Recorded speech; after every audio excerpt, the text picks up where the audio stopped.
Ich darf Sie herzlich willkommen heißen. Schön, dass Sie am Dienstagnachmittag so zu uns gefunden haben, hier zum Filmmakers Live auf dem Filmfest München 2018. Mein Name ist Christina Wolf. Ich begrüße Sie natürlich im Namen des ganzen Filmfest-Teams und wir wollen heute hier über den Film The Tale sprechen. Er läuft bei uns im Cinemasters-Wettbewerb, hatte gestern seine Deutschland-Premiere, die, also wenn ich den Berichten glaube, aus Sundance ähnlich gelaufen ist. Das können mir gleich die beiden hier bestätigen. Es gab Standing Ovations, es gab Menschen, die der Film sehr mitgenommen hat, es gab Menschen, die geweint haben. Dieser Film ist von Kritikern als einer der wichtigsten Filme 2018 bezeichnet worden. Der Guardian hat geschrieben, The Mother of All Me Too Movies. Darüber können wir sprechen, ob das eine gelungene Beschreibung des Films ist. Dieser Film ist ein Film über Erinnerungen, es ist ein Film darüber, wie man sich sein Selbst konstruiert und es ist ein Film über sexuellen Missbrauch. Ich würde gern noch an der Stelle sagen, wenn es Menschen gibt, sowohl im Livestream wie auch hier im Kinosaal oder bei uns hier in der Blackbox, die mit sexuellem Missbrauch Erfahrungen gemacht haben und eventuell getriggert werden können von diesem Thema, möchte ich Sie auf jeden Fall vorwarnen. Wir werden über sexuellen Missbrauch heute hier sprechen. From now on, I will switch to English because the wonderful people here with me on stage, of course, Jennifer Fox is American. She's a writer, she's a producer, she's a DOP, and she's, of course, a director. And after 30 years in documentary filmmaking, this is her first feature film, and I would love to welcome her, Jennifer Fox. Thank you so much. Yay.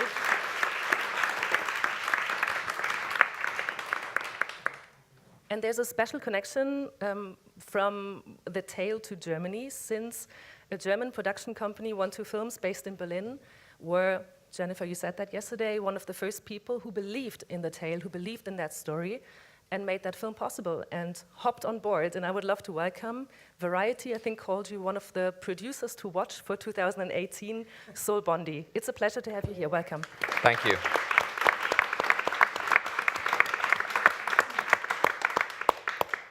First of all, I would like to know who of you all in the audience have seen the film yesterday or in the press?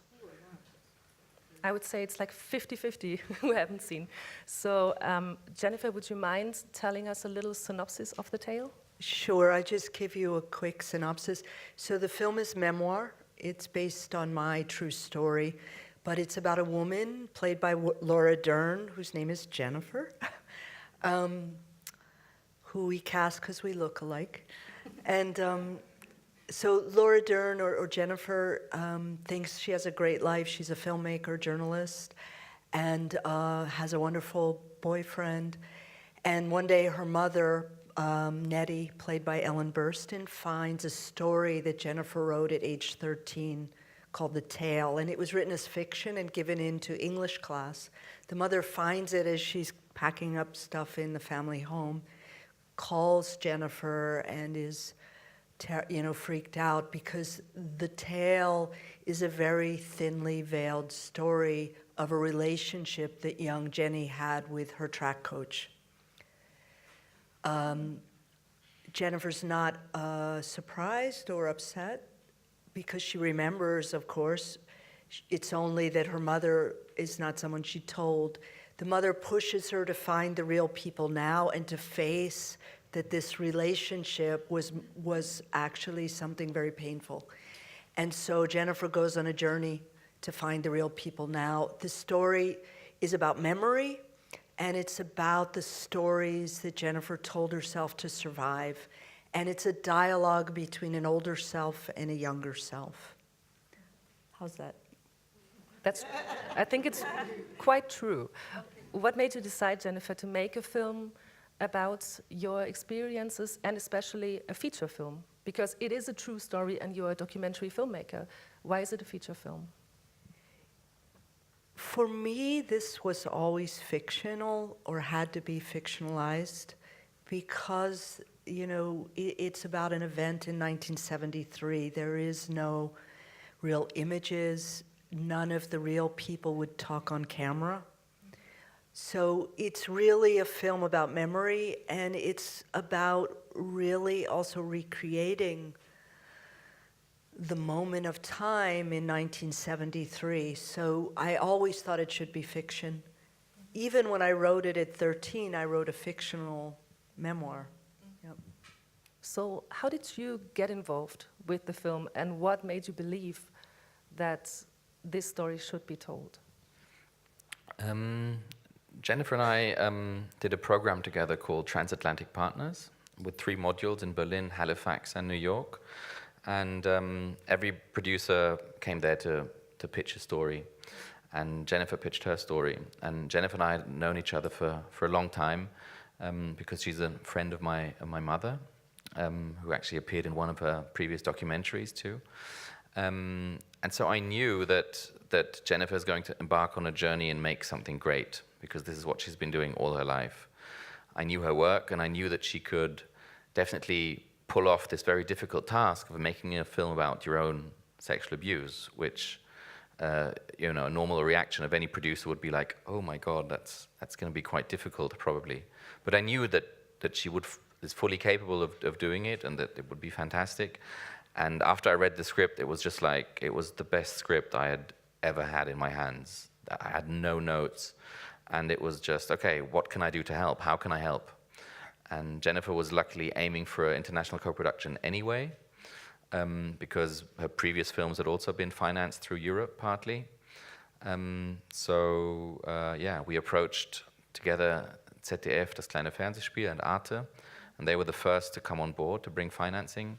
Shortly after, the Medienboard, the local fund in Berlin, followed. And then a bit later, the American financing also came in, and that's how we started working together. And the shoot was in Louisiana and LA, so I wasn't on set, but I was in charge of the whole post-production back in Berlin and partly in Switzerland. And we did post in Berlin. I came to Berlin for about 4 months, I believe. And we also edited the first unit of editing for about 3 months in Berlin. So it was a very good and deep collaboration. In the film, you use your own name. In the end, you use old childhood pictures of yourself. There's many hints, of course, that this is a real story. Whereas the coaches' names, and even I think the forms of sport, are not the real ones.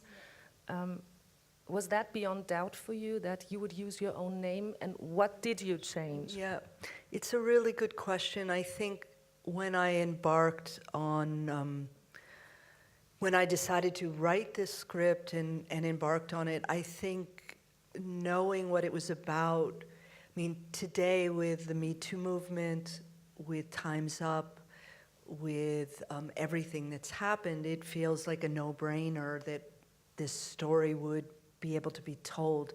But remember, I started to write this in 2008. Sol came on board around 2013. So we're way ahead of this wave. And frankly, I was very scared that this taboo of child sexual abuse would be overwhelming for audiences and the press. And I thought the only way to even try to protect the story was to leave my name in it, because I frankly was afraid that people would say it can't be true and attack the film and attack what it's saying, which the film is very complex, and it's about the complexity of child sexual abuse.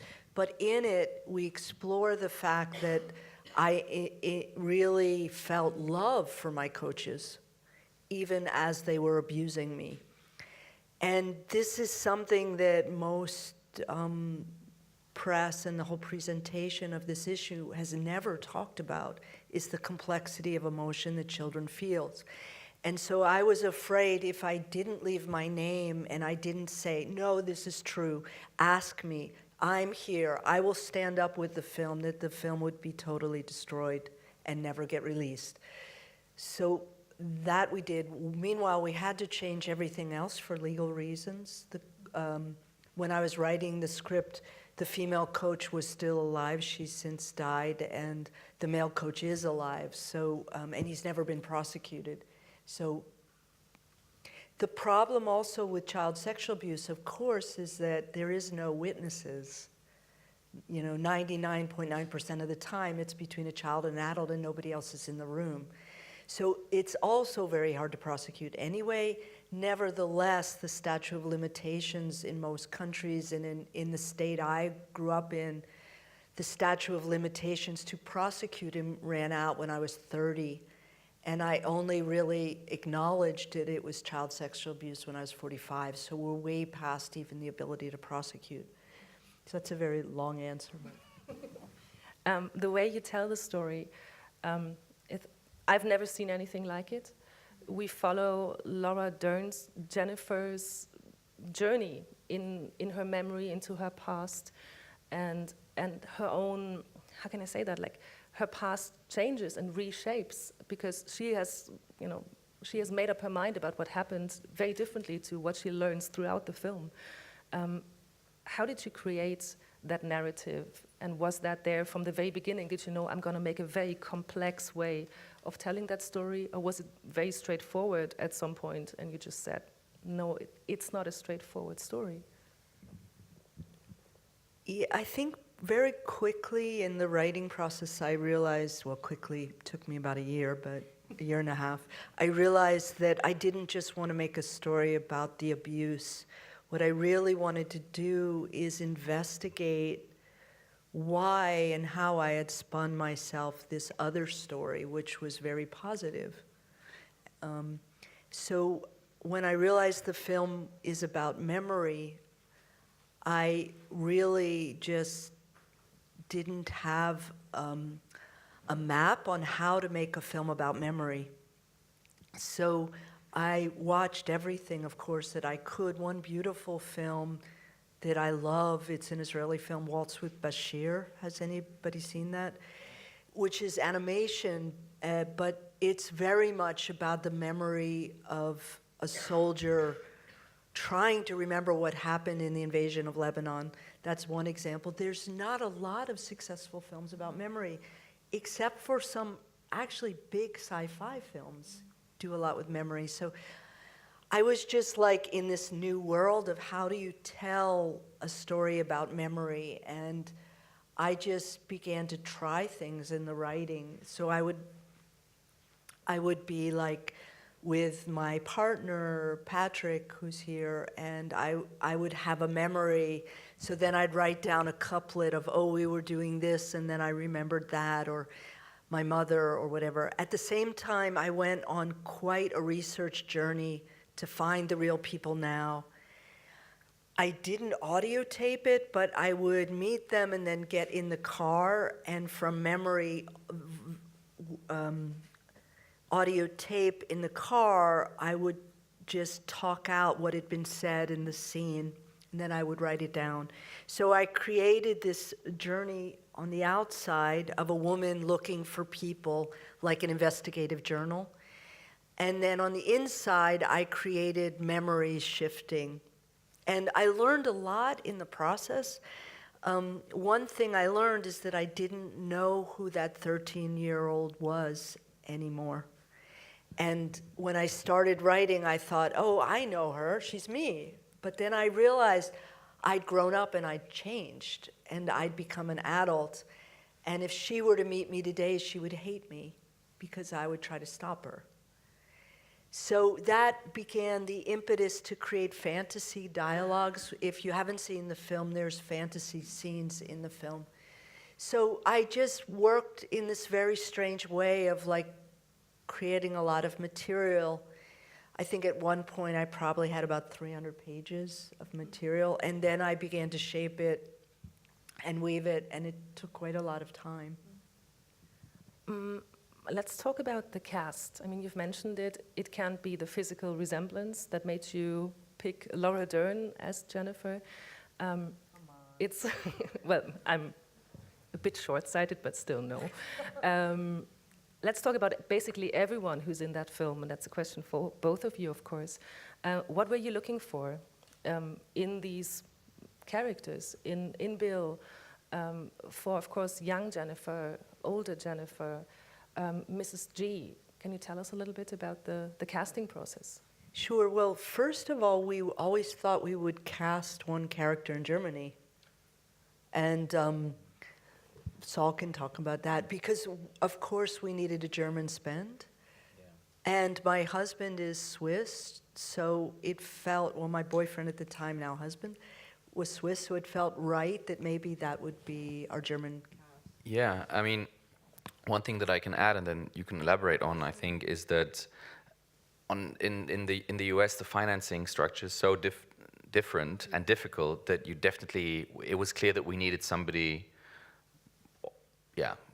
famous, let's put it that way, to play the lead role. Otherwise, the film probably wasn't going to be financed. So that was, of course, one aspect that every U.S. independent film producer has to think about.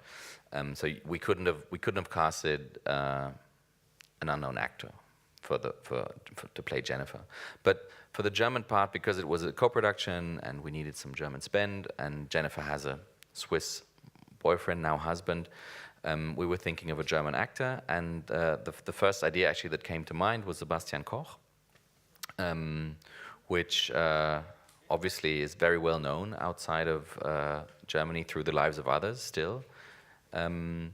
But we still did a proper casting and got some really brilliant actors to audition in Germany, in Berlin. But we also met Sebastian, and Jennifer was actually, yes, it's Sebastian. So yeah. And it was just really a clash of the schedule, that when we were actually ready to shoot the film, that Sebastian was unavailable, and that's how the German boyfriend wasn't a German boyfriend anymore, but an American one. And he became Carmen. We cast Carmen as the German boyfriend, who's obviously not German, But yeah, I mean, we had a list, right? Yes. We had a list of actresses to play Jennifer, and Jennifer sent the list to a close friend, Brian De Palma, for advice, right? No, we were having coffee. Oh, you have coffee. Okay. We've got to get the story right. But the reason also why Sebastian didn't work is because it took so long to finance the film that, of course, he was on he had been on many projects, but it was problematic, and that is always a problem.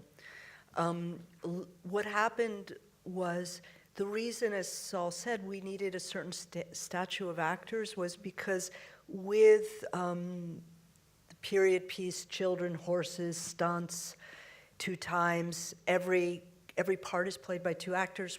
The budget wasn't a small budget, so we needed to cast at a certain level.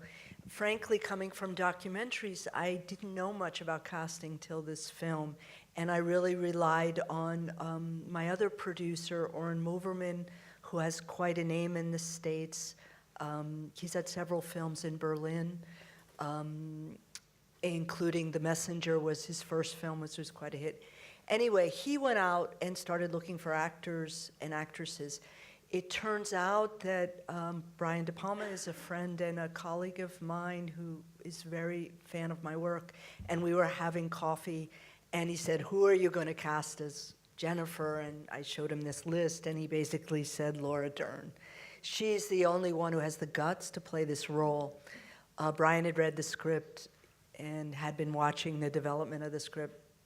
So he called his agent, got her number, and called her, pitched me, and sent her the script himself.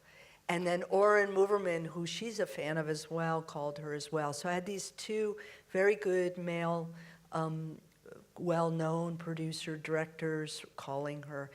She loved the script. We then met, and frankly, also, this tells you how green I am. Oren coached me what to do when we met, which I just love.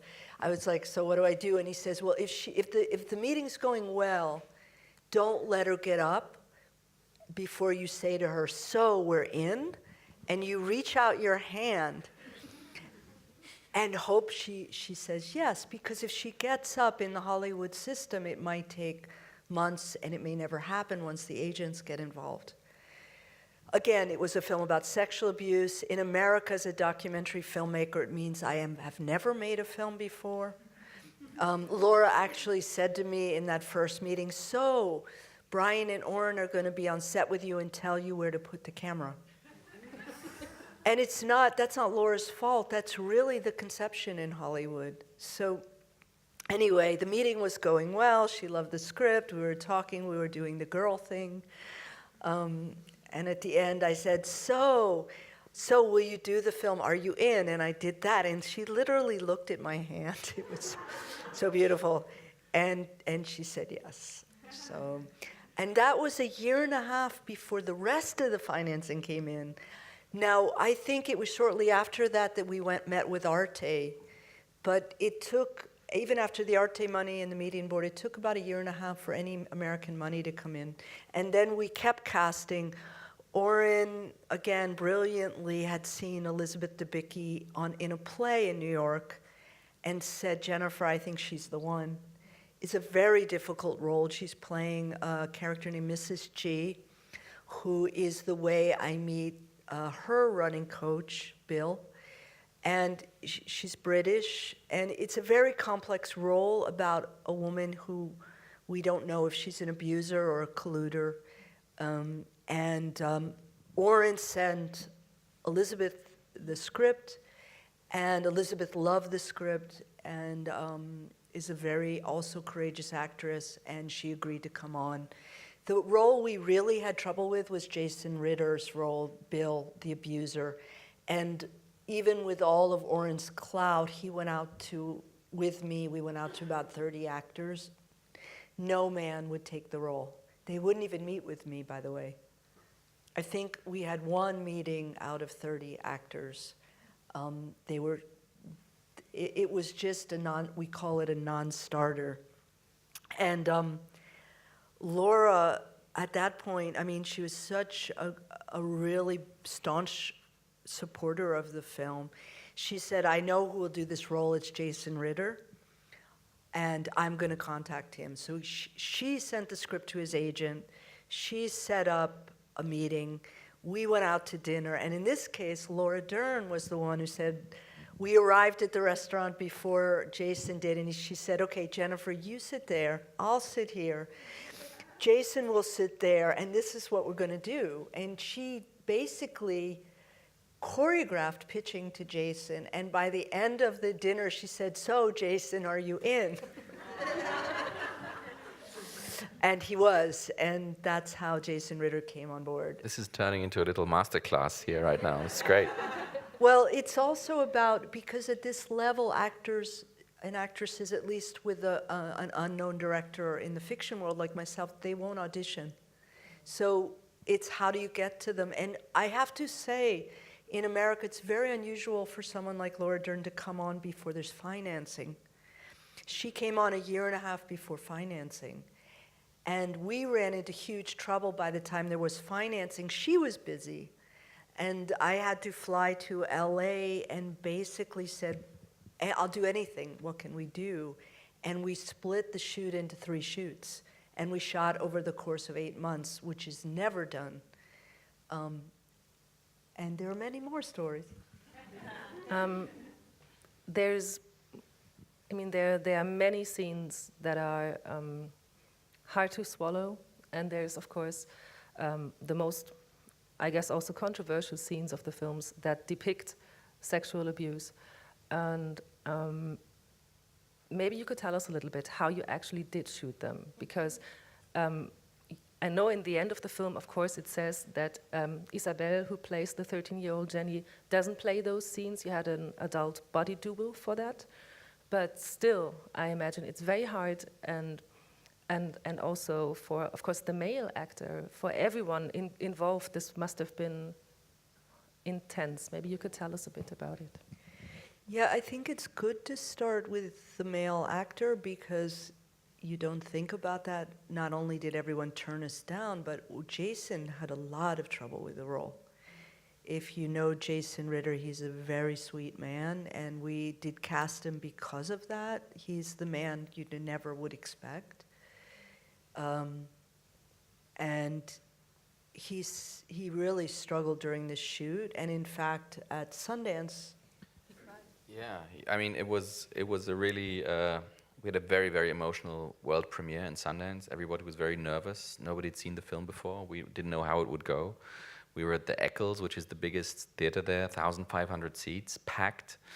But when Jennifer came on the stage after the film, everybody was just like, whoosh, everybody stood up, and there were minutes-long standing ovations. When the actors came on stage, everybody spoke beautifully, but this question came up, actually. This was the only question we got from the audience was, how did you shoot these scenes, and how was it for the actors?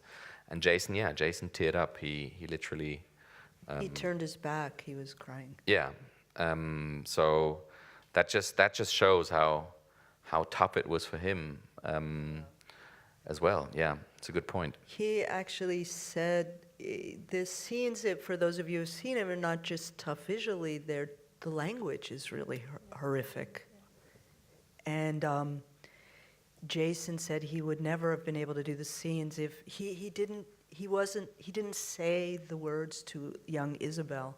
He said it to the body double. He said completely different words whenever he was with Isabel. He said he wouldn't have been able to do it. Isabel, though, was not only shot on a different day, she was standing on a vertical bed. I'll show you, like, so her hair was splayed out like this, to the bed. And I was just off camera, and we had rehearsed a kind of litany of expressions that she would play with prompts, such as act like a bee stinging you, act like you're being chased by a dog, act like you're eating something sour. So we had found cues that would give expressions that could cut within the physical scenes. And then Jason was doing all his lines to the body double, and the body double was a 22-year-old woman. They were then cut in the film. On set with us, though, to take care of Isabel was a therapist and Screen Actors Guild representation, and there were producers, and everybody was on monitor and on earphones. And her mother, right? And Isabel's mom was there, Pauline, and Isabel would say, as she said at Sundance, that she even felt overprotected because, everybody was so taking care of her. And I think the one thing as a filmmaker I think is really important to talk about is you're not just taking care of a person during shooting. This is something from documentary. You're making sure that you take care of them during the launch of a film. So we made a very special effort to make sure she watched the film many times, as did all our actors before, Jason as well, Carmen as well. But she watched the film that she felt comfortable, that we talked about the Q&As, but also that you think, will she be teased by her peers afterwards? Like, what will happen? And making sure everybody's aware that during the launch that the child can also support it. And also you're casting the parents. I felt very, very good about Pauline and Isabel's father. Pauline's the mom. And that they were very grounded, that they knew what they were getting into. I think one interesting thing to add there is that when we were casting young Jenny, we were nationwide search for girls that are 13 years old, but all of the 13-year-olds appeared to be older. And Jennifer was a very young-looking 13-year-old. You always say flat-chested like a boy. So we were actually looking for a very different kind of 13-year-old girl, which we didn't find. And Isabel was 11 when we shot. So that's also something to consider. And also, she's just a brilliant young actress. She doesn't do, and she's French-Canadian. I have to say, it's really important that all the kids I saw in our American offers, we saw hundreds of children were just too Disneyfied. Like, they come on like this, and it's very hard to undo that. So Isabel is really what you'd say like non-inflected. She doesn't do anything unless she feels it. And it's just, she's a gorgeous young actress. Of course, you're very welcome to ask questions. I haven't said that in the beginning, but of course, here at the Black Box, the whole idea is I that love questions. You can ask questions, and Jennifer loves them. So if you want to know anything or just make a comment, of course, you're very welcome. And if you're shy about speaking in English, we, of course, will translate. Sol or I will do that. Yes. Back already, I think. Do we have a mic? No. It occurred to me yesterday, what was your parents' reaction? Oh, I'm sorry. What was your parents' reaction when you said that you weren't going to go back to the lessons anymore? They must have been shocked because you were so enamored of the people and doing your writing and running with this trainer. So for those who don't know, in the film, at a certain point, I won't spoil it for everyone. I just decide not to go back. Let's just say that. Frankly, you know, as it's said in the film, I'm Jewish, and 1973, I always like to say Jews don't ride back then. Like, in our world, like, horseback riding was an affluent, Gentile, moneyed persuasion. And so my father was a developer. We were what you would call new money. And my parents knew nothing about horses at all. And I just was infatuated with horses and begged them to ride and eventually get me a horse. And that happened. But the whole riding thing was my thing. And my parents were just supporting it, you know, financially, clearly, and taking me places. But if I decided not to do something, they didn't bat an eye. So there wasn't really a response. It's funny, I had a lot of autonomy within that world. Yes, the very front. But thank you for asking. I never heard that question. And that means something. Thank you very much for your courage in seeing this project through. It's really absolutely fantastic. I wanted to mention that we had a Me Too march last March here in Munich also, and the people on the podium asked who in the crowd of all the people who were in the march knew somebody who had been sexually abused or had been sexually abused themselves, and almost everybody raised their hand. And you know, this has just so much been under the carpet, been so hidden. And I wonder if your experiences and you know the making of this film have given you some insight into how to help parents and children to prepare for these situations, and how this it seems to me it's emotional blackmail is kind of an, you know, it's very often family members, people you care about, people you trust, and you know what your insights might be in terms of helping other people in these situations. Yeah, thank you. I mean, I really always say the obvious truth, which is I'm a filmmaker, I'm not a therapist, and I'm not an expert. I am a survivor. So that's important, and sexual abuse, there is no one story, there's so many stories, but we do know some things, and you said very well, we know, at least in America, we say 93% of the children know their abuser. So this whole concept of stranger danger is a lie. So given that, we have to be aware that it's often in the circle of the children, family, friends, uncles, even parents. I think personally, you know, the film is a really good way for people to learn about the complexity of how this happens. And that, I'm not saying that promoting it, but it really does help people to go, oh, it's this very complex, slow grooming process. We use the word grooming in American. What do you use? I think we use child grooming. Das bedeutet eben, wenn sich ein möglicher Missbraucher einem Kind, ein Täter einem Kind nähert, sich langsam das Vertrauen erschleicht. He gains the trust of the child and of the parents around it, so he seems like a trustworthy person. Yes. I think it's child grooming, it's the same word. Maybe you can correct me, I don't know any German expression for it. Okay.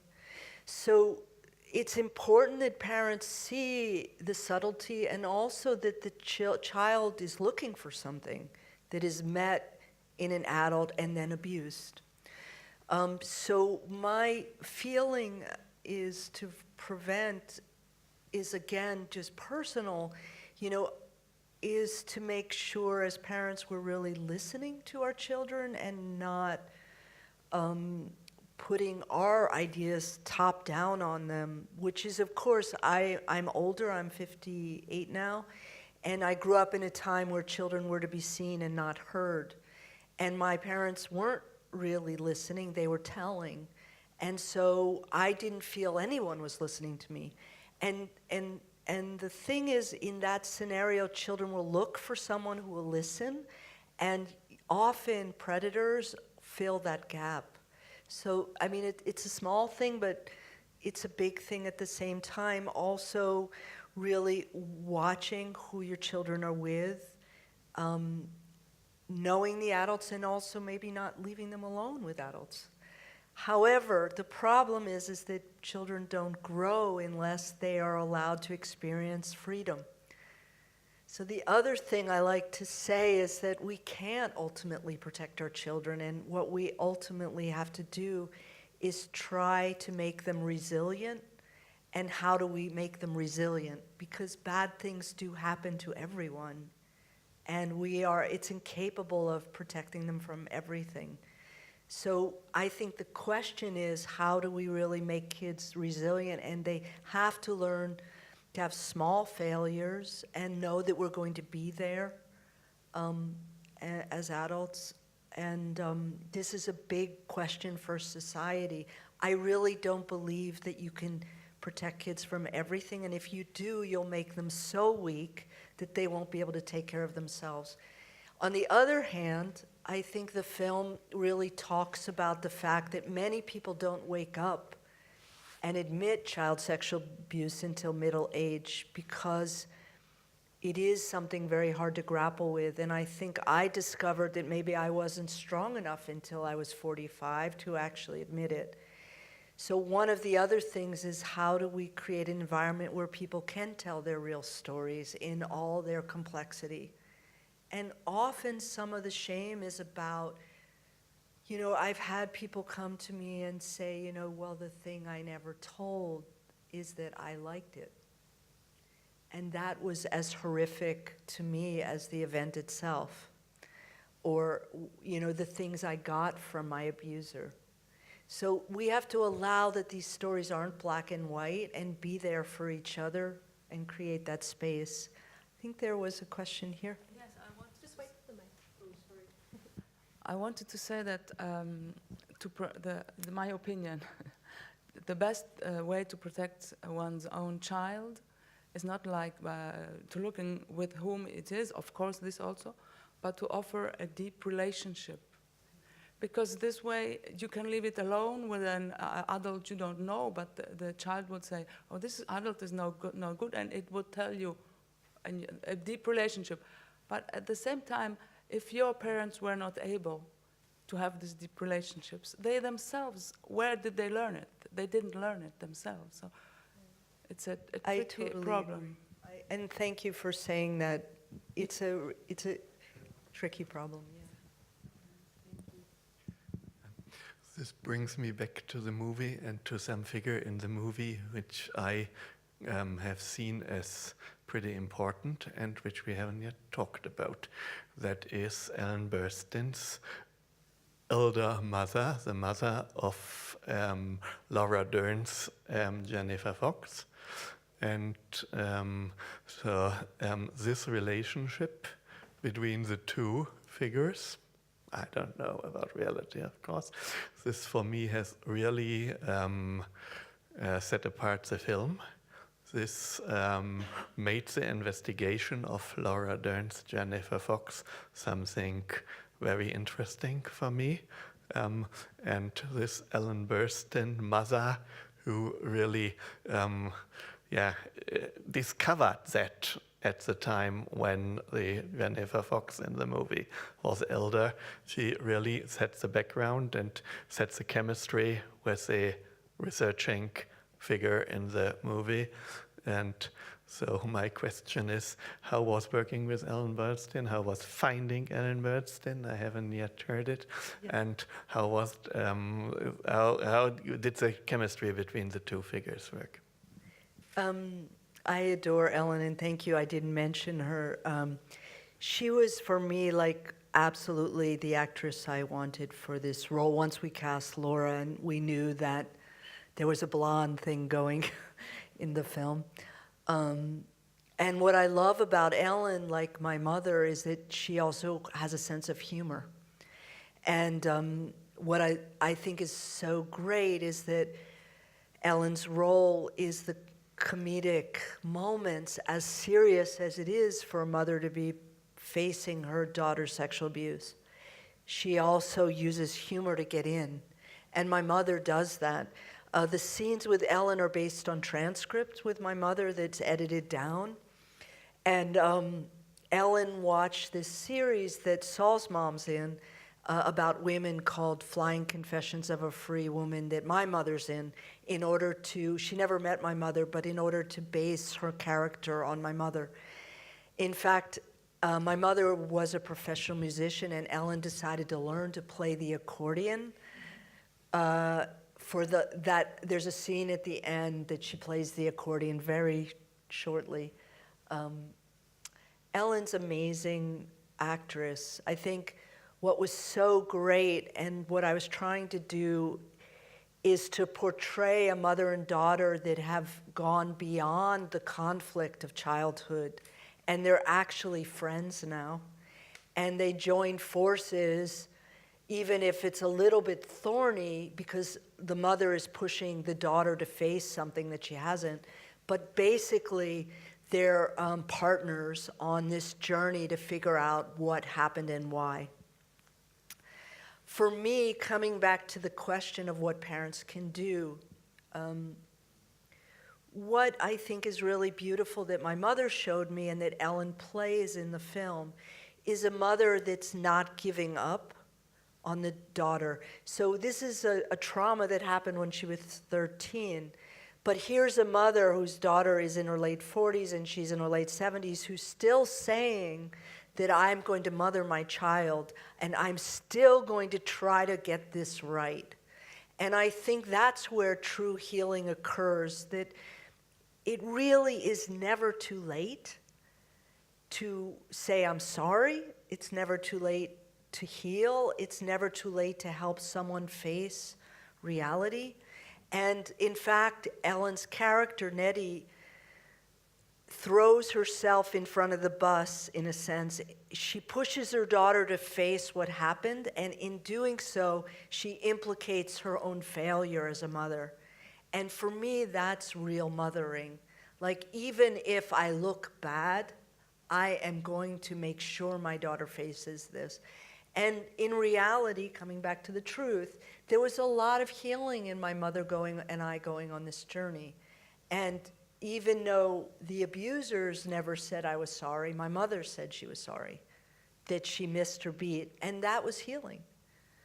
Also, she was the one, just so you know, who pushed me to make the film. So not only did Ellen's playing a character who pushes her daughter to go on a journey, the real character pushed me to go on a journey, but also to make a film about it, because that's what I do. So it's interesting. We just thought that was too much for the script, frankly. So we're actually, I know it's horrible, and I feel like we've just been sitting here for 2 minutes. We're running out of time. I can just avoid my colleague who's waving at me for 5 minutes. Do you want to take one more? Yes, I would. Is that okay? Oh, okay. Yes. I think there was even a second one, right? Hi, sorry, I guess you get asked that a lot, but I was wondering, as you were telling about how difficult it was to shoot the scenes of sexual assault, why did you decide to do it anyways? Like, why was it important to you to have these very explicit scenes? Yeah, for me, first of all, it was intuitive. I can give you language now, but for me, it was always a deal breaker. I wasn't making this film without those scenes. But frankly, I'm sick of films that fade to black as the child walks in the door with the adult, or, you know, or a door closes.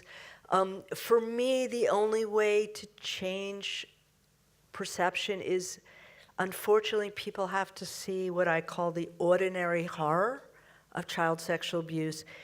There is, the fantasy is, well, maybe the child likes it, and at least in my case, I did not like it, and we see how hard it is for young Jenny, and we also see that she throws up after every encounter.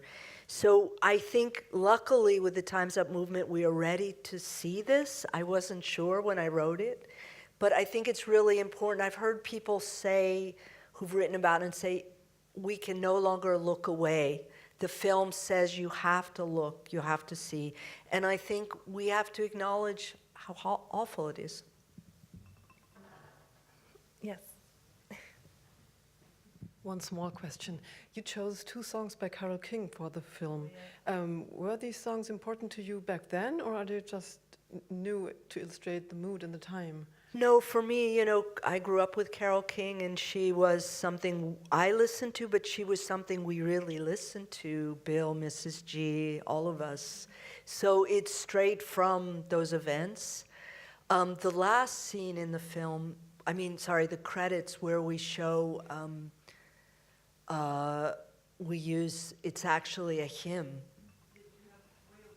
Yeah, Way Over Yonder is a hymn from which for me, it's more emotional, that it's about let's look to the future at a time when these things won't happen. Yeah, thank you. I want to thank you very much, and of course, thank you very much for making a film that is so beautiful and intelligent and heartbreaking, and especially for answering so many questions that came up in the Me Too movement, questions like, why didn't they speak up before? I think this is one of the questions that always, you know, surprise me, like, because people deny what happens to them in order to survive. I want to thank you very, very much, and of course I want to tell you who haven't seen the film that you are one of the few chosen people who can see it on the big screen. We haven't talked about that because the film will be shown on Sky in August because HBO partnered up with you. And after on ZDF Arte. Yes, ZDF and Arte, yes, exactly. Yes, and I just want to add, please visit our website, thetailmovie.com, which offers a lot of resources for everyone, really. And also help us spread the word. You know, we're on Instagram, we're on Facebook, we're on Twitter. It's really important to talk about this. This is why we made the film. So and there are home screening guides for anyone. Bring your friends together when Sky to stream it, and use it to start a new conversation. This is why we made the film, to change the conversation. And of course, come to the screening tonight at 7:30. Yes, and tomorrow. And tomorrow at 12:30, and we'll do more Q&As, and I hope I don't say exactly the same thing. I won't ask the same questions. It's going to be, oh, yay! It's going to be me again. So thank you very much, Sol Bondy, and thank you very much, Jennifer Fox.